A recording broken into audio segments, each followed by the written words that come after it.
से सुन नोट निकलता रे। हाँ इतना चौकिया तोरा पैसा के भूख छौरी बतावे गे मजा ले तू खाली चढ़ल जवानी के फायदा उठावे गे।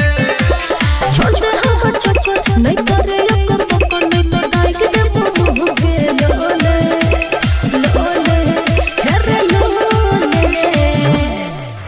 हे गे 500 में चुम्मा दे वही ता बोले।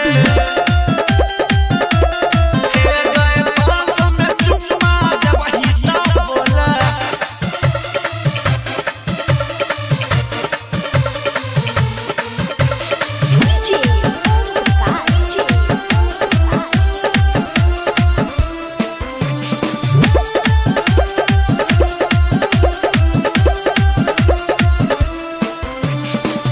तोरा ऐसन कितना आइलै गेलै रे तइयो ई चीज नहीं ओकर भेलै रे।